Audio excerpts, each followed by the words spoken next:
আপনি যদি বারবার ভয়, ব্যর্থতা এবং হতাশার চিন্তা করেন, তাহলে আপনি সেই এনার্জির সাথে কাজ করা ঘটনাগুলোকেই নিজের জীবনে টেনে আনবেন। আশ্চর্যের বিষয় হলো, যে বিষয়গুলো আপনি এড়াতে চান, সেগুলো নিয়ে আপনি যত বেশি ভাববেন, সেগুলোই আপনার জীবনে বেশি ঘটবে।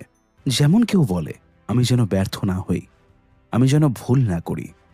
সে অবচেতনভাবে ভুল আর ব্যর্থতাকে টেনে আনে। কারণ অবচেতন মন না শব্দ বোঝে না, সে শুধু বিষয়টা বোঝে। তাই সাফল্য চাইলে বলতে হবে, আমি সফল হচ্ছি, আমি সামনে এগোচ্ছি, আমি যোগ্য, আমি পারি। আর এইসব কথা শুধু মুখে বললেই হবে না, মন থেকে গভীরভাবে বিশ্বাস করে অনুভব করতে হবে। চিন্তার এই এনার্জিকে সক্রিয় করার জন্য রয়েছে সহজ 3টি ধাপ: দৃশ্যকল্প, ভিজুয়ালাইজেশন, অনুভব, ফিলিং এবং অভ্যাস, রিপিটেশন। প্রতিদিন কিছু সময় চোখ বন্ধ করে নিজের কাঙ্ক্ষিত বাস্তবতার দৃশ্য মাথায় আনুন। কিন্তু শুধু ছবি নয়, সেখানে অনুভবও যোগ করুন।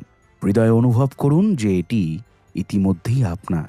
আপনি যেন অনুভব করেন আপনি সফল, আপনি শান্ত, আপনি আত্মবিশ্বাসী, আপনি সঠিক মানুষ পেয়েছেন, আপনি নিজের যোগ্যতায় দাঁড়িয়ে রয়েছেন। এই অনুভব ঠিক যেন বাস্তবের মতোই হওয়া চায়। তারপর এটিকে বারবার করুন, নিয়মিত করুন। কারণ শক্তিশালী চিন্তা তৈরি হয় পুনরাবৃত্তিতে।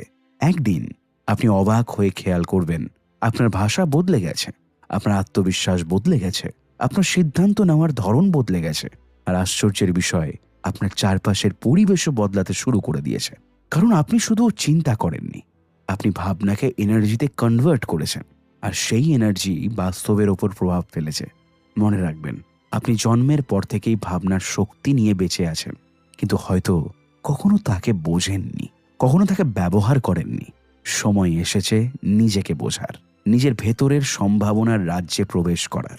যেদিন থেকে আপনি বুঝবেন আপনার চিন্তায় আপনার বাস্তবতার স্থপতি, সেদিন থেকে আপনি নিজের জীবনের নির্মাতা হয়ে উঠবেন, পর্যবেক্ষক নয়। আপনার মনের শক্তি পারে আপনার সীমা ভেঙে দিতে, আপনাকে তুলে দিতে নতুন উচ্চতায়। আপনার ভবিষ্যৎ এখনো তৈরি হয়নি, এটা তৈরি হবে আপনার ভাবনার শক্তিতে, আপনার থট এনার্জিতে।